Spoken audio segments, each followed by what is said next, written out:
So that's where I'm at. Okay, so last thing, parametric equations. We talked about these equations, x in terms of t, y in terms of t. We could make them, to utilize in physics in terms of showing 1 and 2 dimensions at the same time instead of separately, x dimension and y dimension, vertically and horizontal movement. So now that we have, and we can sketch those graphs that we did yesterday, either with our calculator or by hand with the table, now we want to throw some calculus into it. So the obvious simple things are things like, okay, what's the first and second derivative of a parametric? And then I'll show you something that's a BC topic itself as well, is the length of a parametric curve.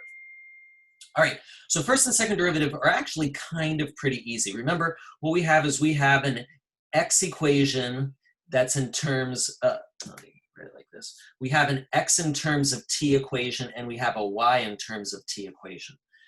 So if I were to take the derivatives of both of those, I would have dx dt, and I would have dy dt.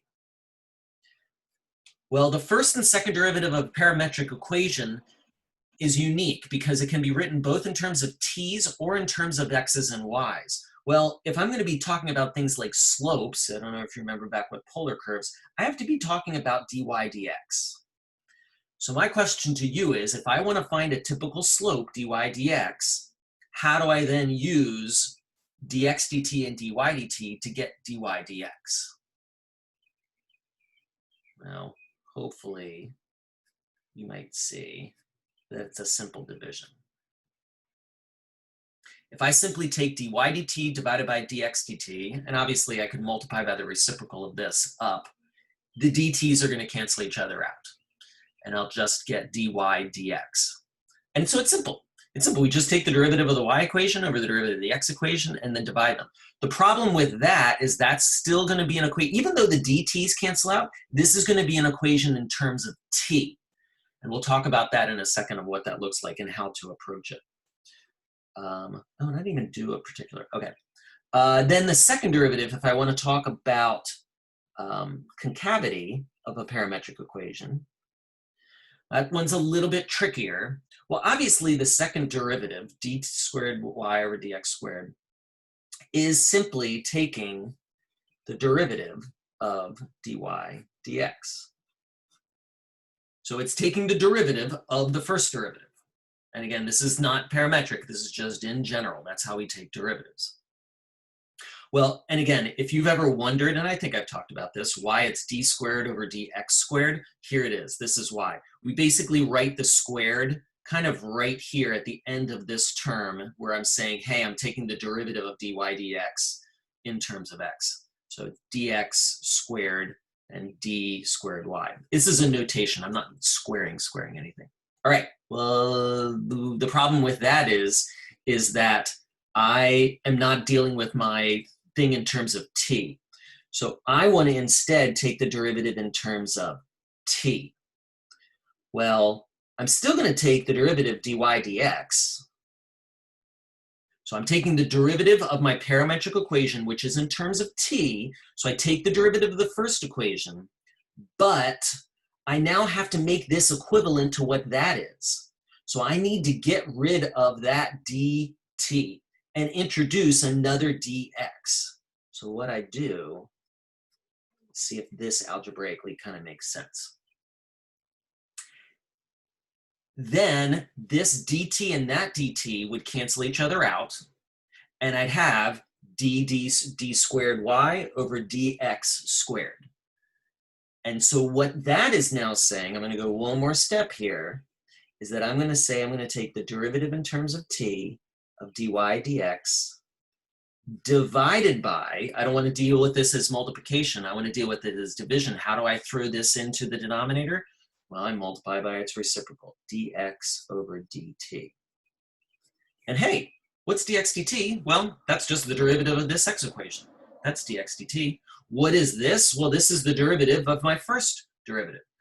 So the second derivative parametrically is a little bit different. You got to take the derivative of the first equation, but because of this extra t value, you got to divide by dx dt again.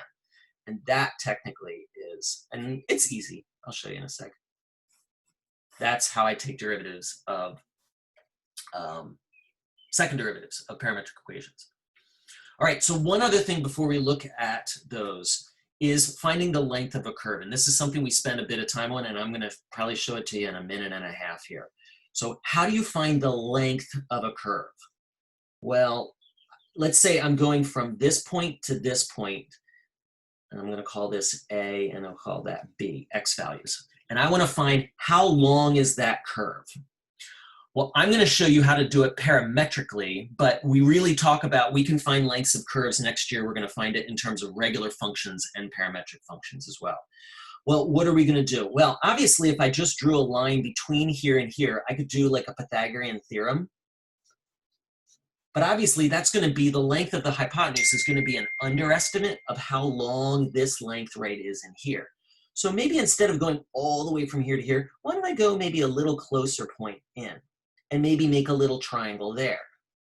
Well, then the length of that little hypotenuse is going to be a lot closer to this length than would the length of the big hypotenuse to the total length. So what I'm going to do is I want to make a little series of little calculations of these hypotenuse values. Because then if I can sum up all of these little hypotenuses, if I can sum all of them up, in fact, if I can sum an infinite number of them up, the infinite sum of little teeny, these infinite sums of these little hypotenuses would then approach the length of that arc. Have we ever talked about infinitesimally adding up little tiny amounts over and over and over again? Riemann sums? Riemann sums, we can, but ultimately, a Riemann sum calculation gives us an estimate. How did we then take that Riemann sum and make those widths of those rectangles really, really skinny so that I get the actual area under the curve? What was the introduction to do that? Integrals. Integrals, right. So I basically have to do an integral. No. From A to B.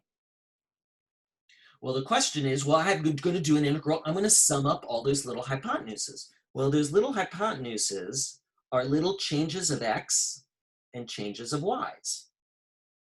But since I'm dealing with parametric equations, they're changes of x and y's in terms of t.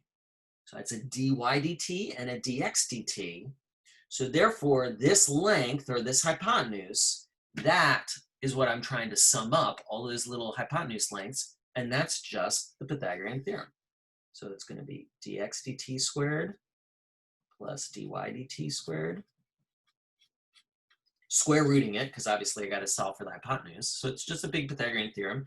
And this is an integral, so it needs a little d something out here. Well, my functions are parametric, so they're in terms of t.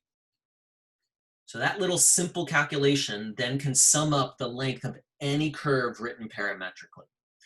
And it's just as easy. In fact, the function notation is super duper easy, because if I just did this with regular functions, like with any old y equals mx plus b equations of parabolas and stuff, you, instead of divide through by dt, you divide through by dx. And dividing through by dx, dx cancels out, and I get dy dx. The normal length of a normal curve, or I should say not a normal, but a function, is this simple calculation.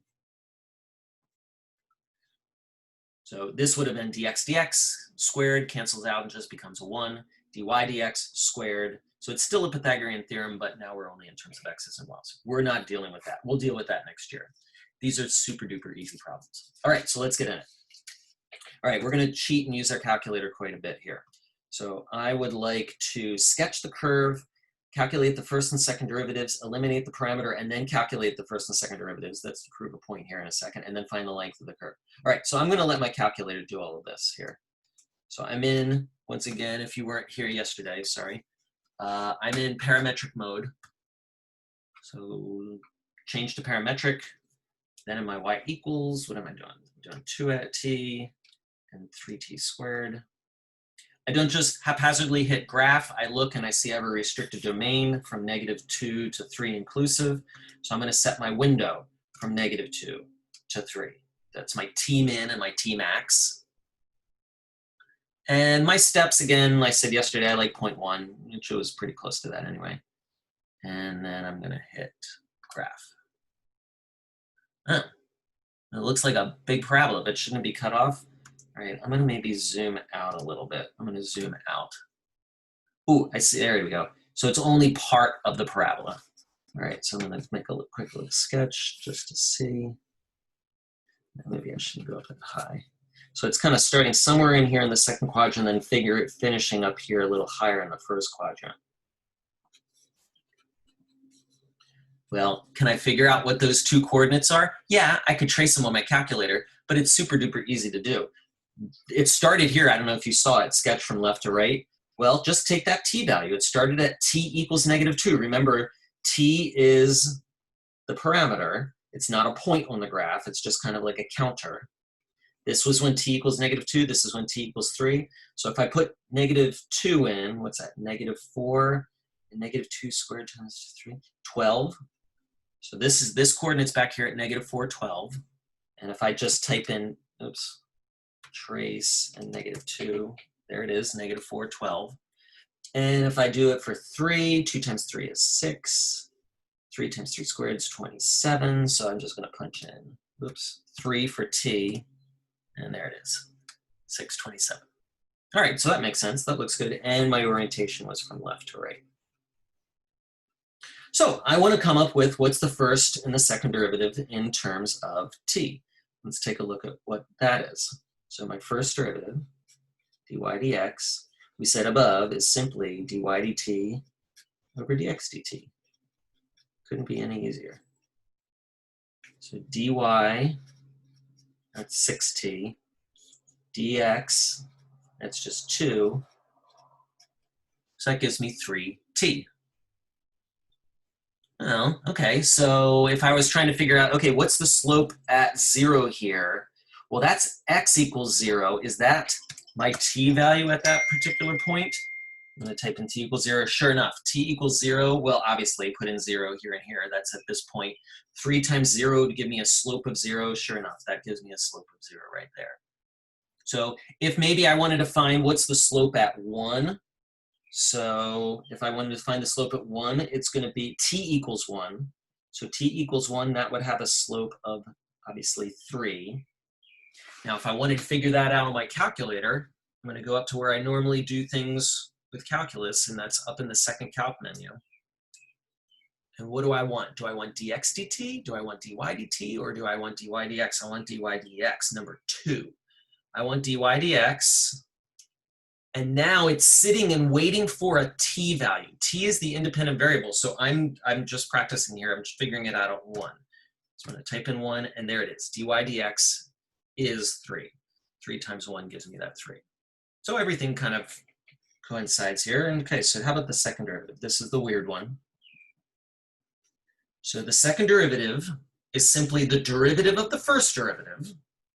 No, derivative of the first derivative, that's just 3. Derivative of 3t is 3, divided by dx dt again. So dx dt, the derivative of x equation, is 2. Oh, wait a second. 3 halves. That's a constant. Is that surprising? Does this graph support the fact that the second derivative is always 3 halves? Well, it's some. Yes. Yeah, why? Can you say why, Zach?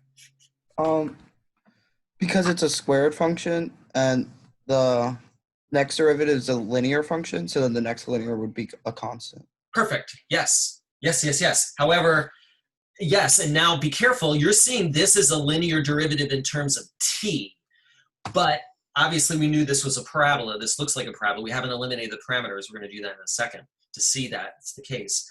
I think that this is definitely could be it because this is always positive. It's positive 3 halves. This graph is always concave up. So that, at least for me, is an indication of why. All right, so next I want to calculate, or I want to eliminate the parameter. I'm going to come over here. So I'm going to eliminate the parameter. If you remember eliminating the parameter, we solved the x equation in terms of t. So x divided by 2 is t. That gets substituted in.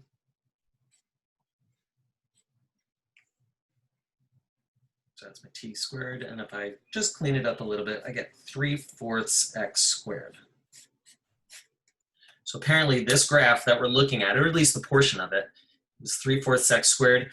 And I will say I'm going to then, since this had a restricted domain, I'll restrict the x values. The x values are only going from -4 to 6. So -4 is less than or equal to x is less than or equal to 6. All right, but here's where the interesting stuff comes in. All right, that's my function. Now what do I want to do is I want to calculate, I'm just going to really quickly do this just to show.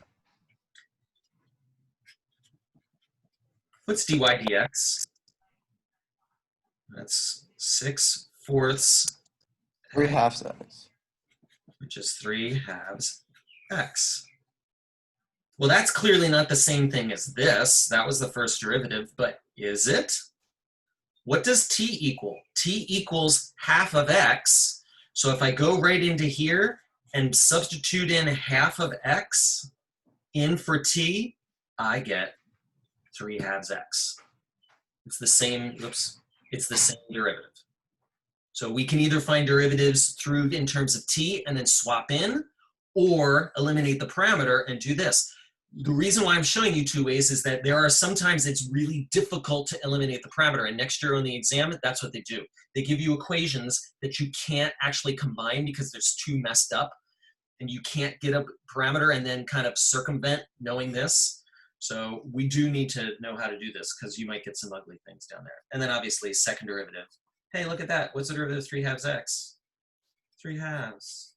Same equation. So that's exactly the same. So there's my eliminating the parameter doing dx dy. And then my last thing is, let's find this thing.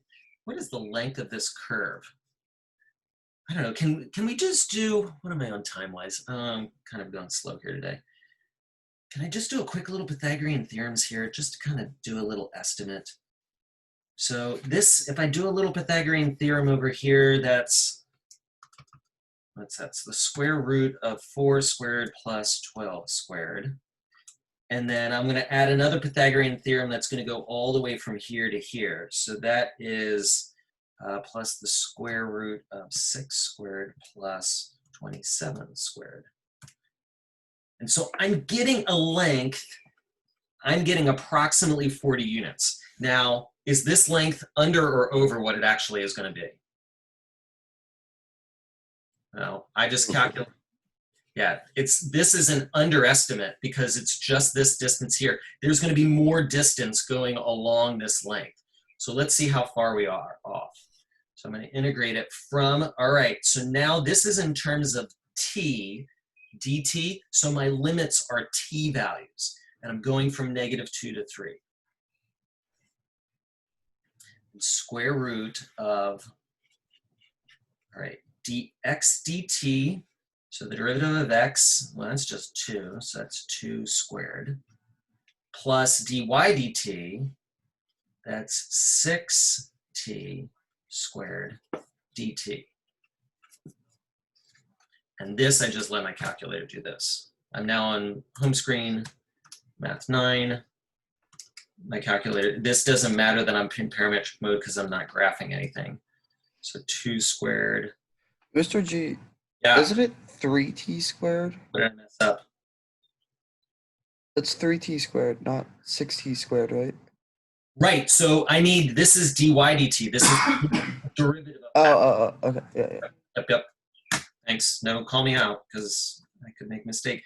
Now, again, I'm in parametric mode, so when I'm hitting my variable button, it does put a t in there, which is nice. But if I was back in function mode, this still would have worked. Okay, so I'm looking for something a little bit bigger than 40. Ah, look at that.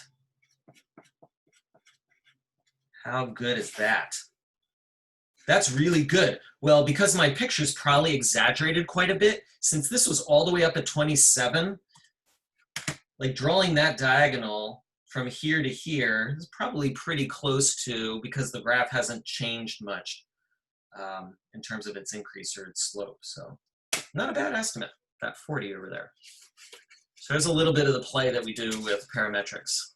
Let's do a little bit more, but we're going to do a little less for these on the back here, now that we have a basic idea. So what do we want to do? We're going to eliminate the parameter, sketch it with our calculator, calculate the first and second derivatives only in terms of t or theta, because some of these are going to be trig functions, and then find the length. So it's a little bit less work. So let's start out with eliminating the parameter. I guess it's the cube root of x, and you'll see why in a second. I'm going to write it as x to the third. So I'm going to substitute it in x to the third squared over 2.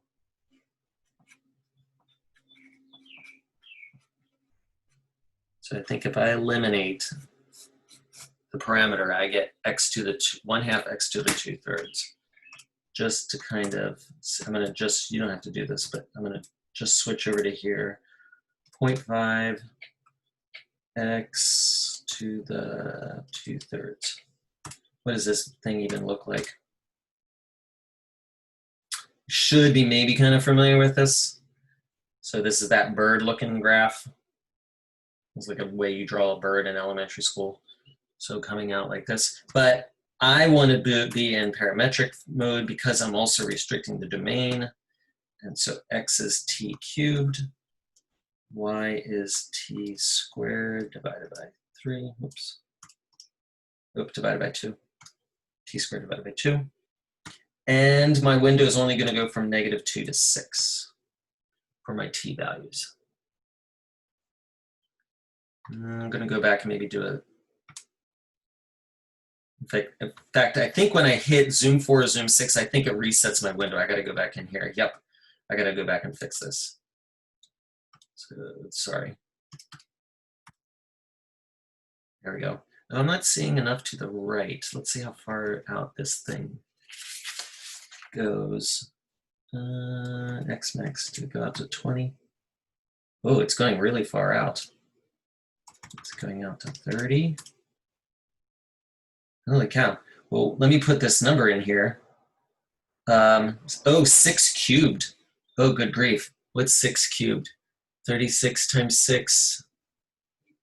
You guys are better at this than I am. 216. Holy cow. So I have to go out to 250, like maybe? Oops. Oh, it's going up really high too. Ugh. 6 squared, so that's not going up high enough. There we go, finally. All right. So it's coming in here, going out here. Orientating left to right.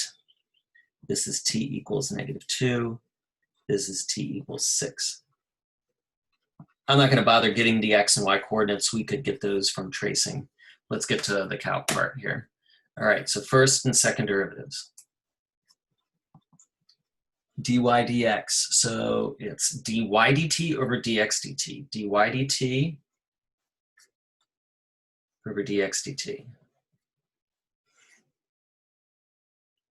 And we could leave it like that. That's a derivative.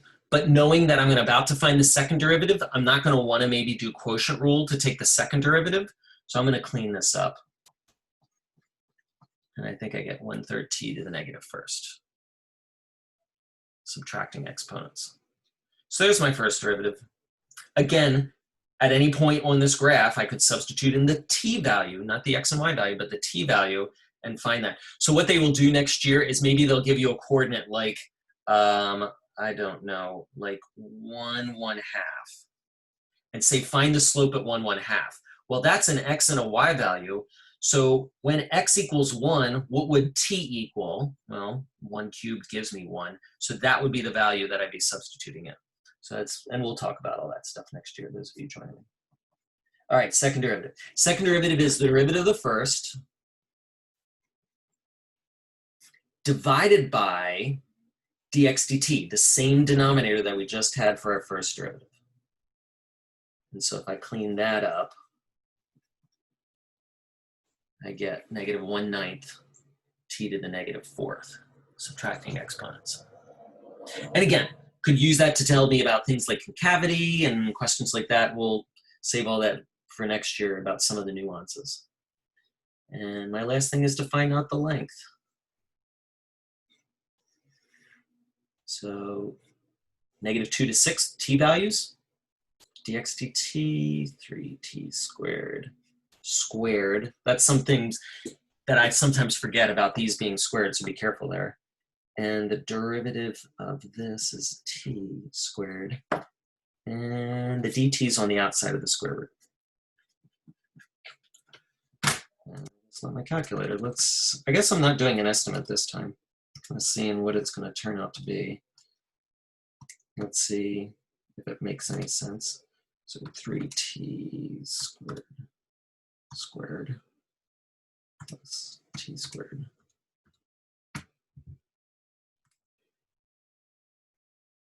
Ooh, big. Well, that kind of makes sense because if you remember my little calculation, like this coordinate out here, this has a coordinate of 6 and then, oh no, it's not a coordinate of 6. It's 6 cubed. Was I right? Yeah, 216. So it's 216, and then 6 squared is 36 divided by 2, 18. So this is all the way out here at 216. So the fact that I'm getting a diagonal, or at least those were my estimates last time, this length is going to be a little bit more than 216. That kind of makes sense. It seems like an appropriate number in terms of the length of this curve, how long that curve is. So watch this next one.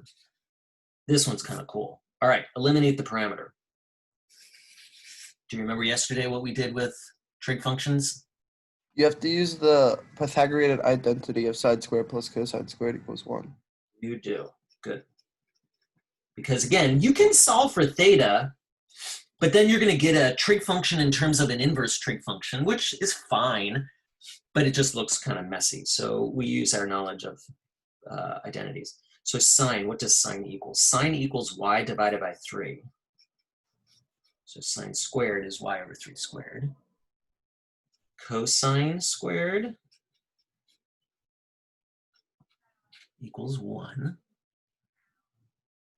And I could leave it like that. We're probably not going to solve for y because I would have to take a square root because of that y being squared, but I can maybe clean it up a little bit. In fact, anybody know what we're looking at here right now? X squared plus y squared equals 9 if I multiply everything through by 9.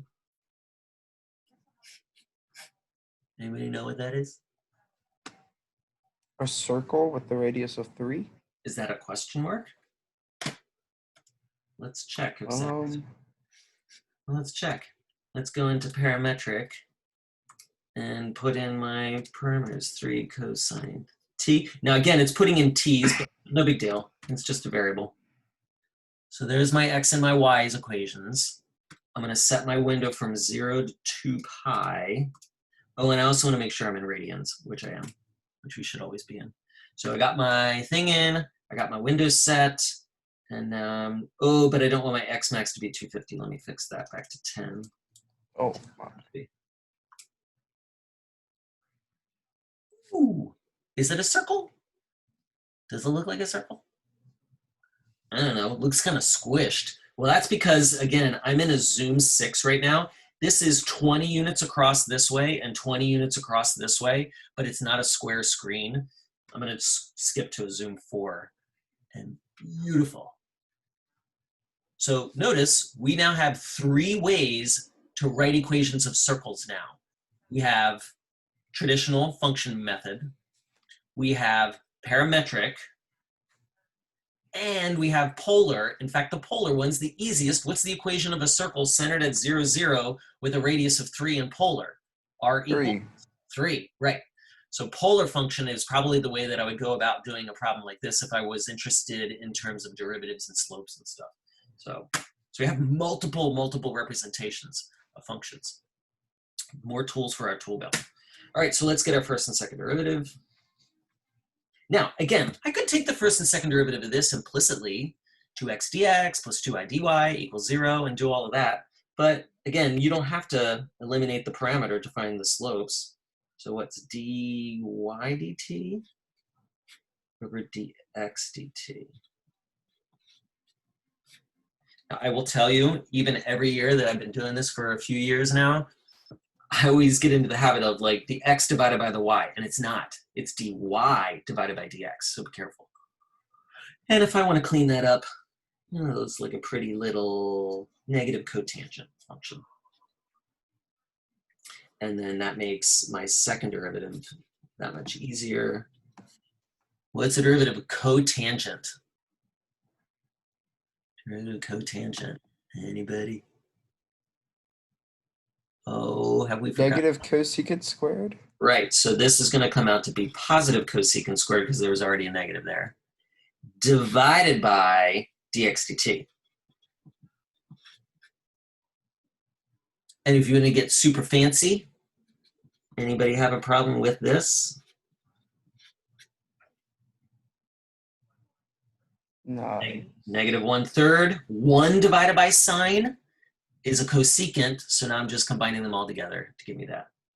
Again, the problem with writing the first and second derivative in that is that if I was interested in then finding slopes of tangent lines and stuff like that, I'd have to know the theta value.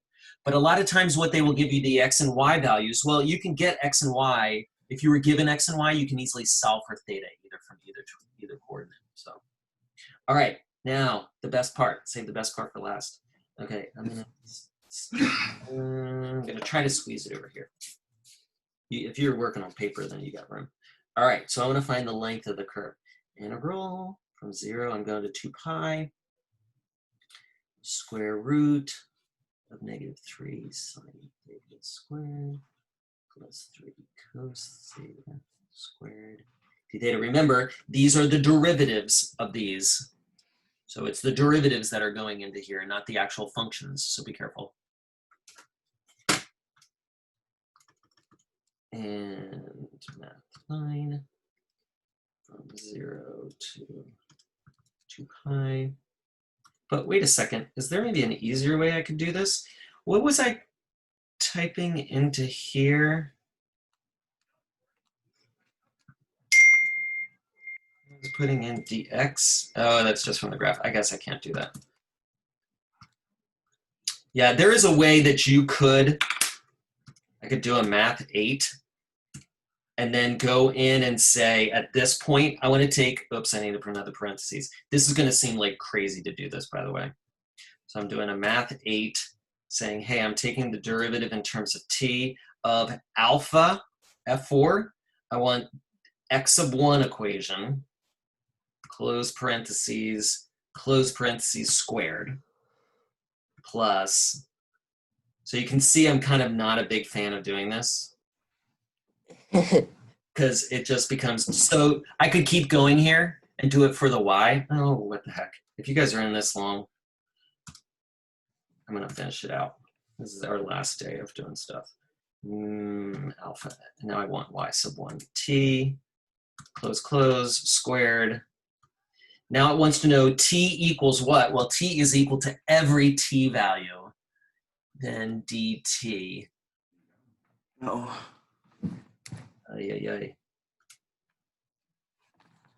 Oh, you know what?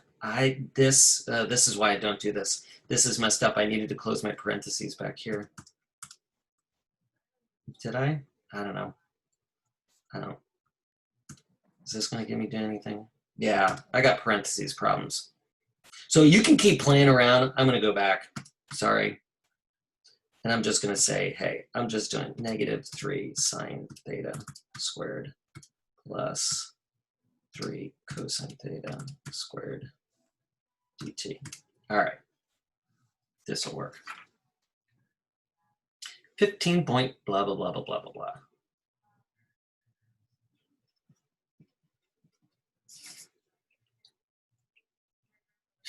But did I need to do that?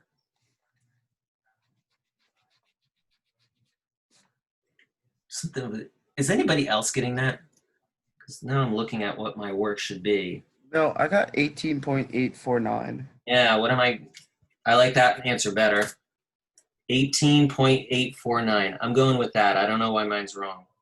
Oh, it's a parentheses issue. I see it right there. I needed to close this right there. There we go. Okay, but watch. Integral 0 to 2 pi. Hey, I'm going to actually square this stuff out inside of here. -3 squared, 3 squared, Anybody, oops, 3 squared is 9, Mr. Godak. Anybody see anything interesting? Anybody see it? Well, the sine, oh, you could factor out a 9, and then the sine squared theta plus cosine squared theta would be 1. Yes. Well, let me not factor it all the way out because that's actually not true. If I factor a 9 out, sine squared, that's If this is a circle, couldn't we just find the circumference? oh, don't take away my big, big, big surprise, Devin. It would just be the integral to 3. No, you're fine. Yeah, sine squared plus cosine squared equals 1. I'm just literally integrating 3. Square root of 9 is 3. What's the integral of 3? Well, it's 3 theta. And if I substitute 2 pi in, I get 3 times 2 pi, obviously then minus 0, because that's going to go away. And what am I looking at? I'm looking at 2 pi 3. And what is 3? 3 is the radius, because this is always x squared plus y squared equals r squared. This is my calculation of circumference. So in fact, if you did this generally and just called this r, and then these would be r's inside of here, and this would become r squared, integrating in terms of r, you can actually prove through an integral why the circumference calculation is 2 times pi times r. And if you take 2 times pi times 3, 2 times 3 is 6, 6 times pi is 18.849. So you can actually use calculus to actually prove the circumference formula of a circle, which is kind of cool. Yeah. All right, last one. And I'm done if you're still hanging with me. All right. Maybe I'll kind of let you play a little bit here. So eliminate the parameter, first and second derivatives, and then find the length. I'll just kind of work along. You're working along too.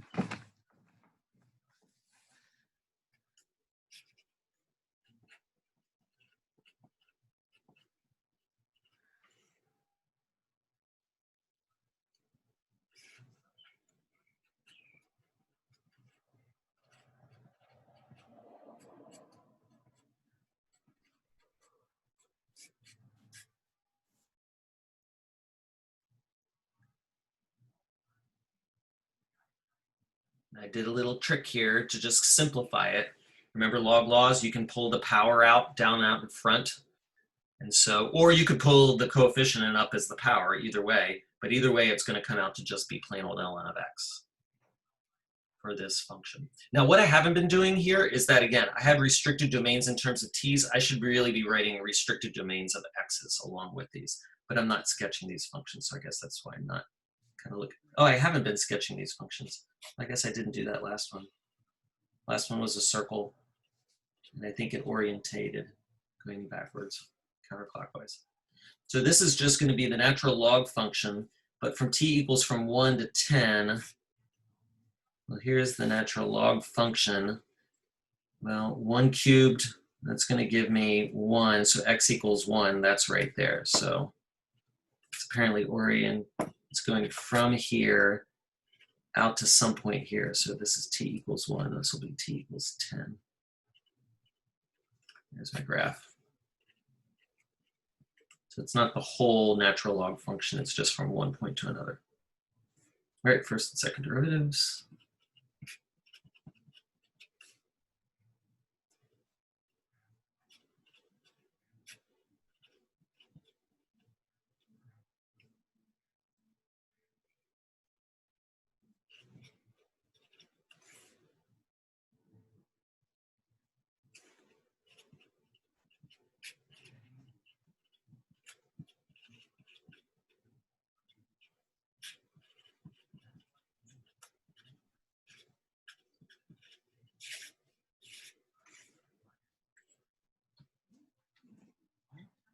And again, I like to clean up the first derivative if I'm going to be finding the second derivative, because then otherwise I would have had to have done a product rule, or sorry, quotient rule between those two, and that's a bit of work.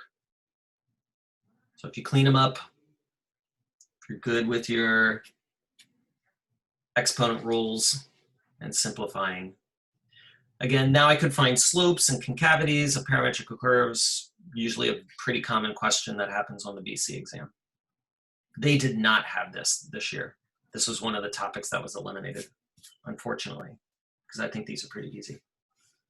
All right, last thing is let's find this length of this curve. I think this might be a little shocking. I'm going from 1 to 10, t values.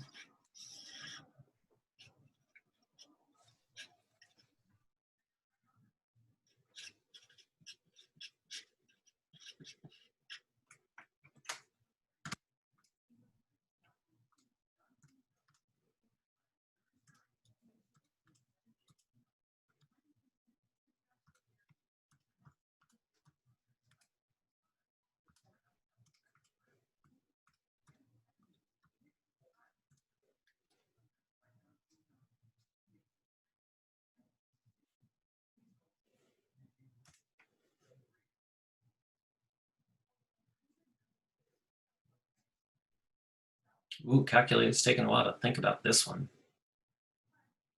That's making me nervous. Mr. Godek, it looks like your one interval 0. Oh, no wonder. Why is that a problem?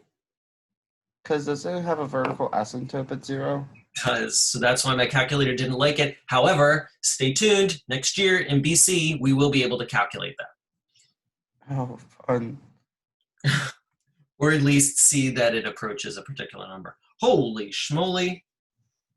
Why is this so humongous? Almost 1,000? What's going on here? How can that be 1,000? What? What is this coordinate? Well, this coordinate's easy. This is just 1, 0. What's this coordinate here?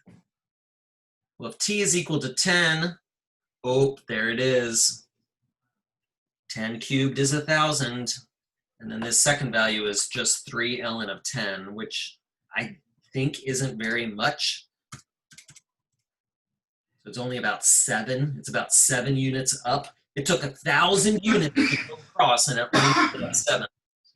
Natural log function's a really slow growing function. It doesn't grow very fast. It's a really helpful function we'll use next year. So then underestimate, because if I actually draw a tangent or a secant line between here and here, so that, again, I'm only going out to 1,000, which is actually 999 from here to here. So that seems like a pretty good estimate, and why that was so big then from what was expected. So some new stuff for some of you. I don't know if many people did much with circles. There's a standard form of equation of a circle, parametric graphs and parametric equations, and first and second derivatives of parametrics, and length of a parametric. In fact, right now, I could probably give you a free response question for next year, and you would be able to do this. No problem. The only thing is that next year, the last topic that we won't wind up talking about is vectors. Vectors are represented through parametric equations. So anything that you do with parametrics, we're going to be able to do with vectors next year. So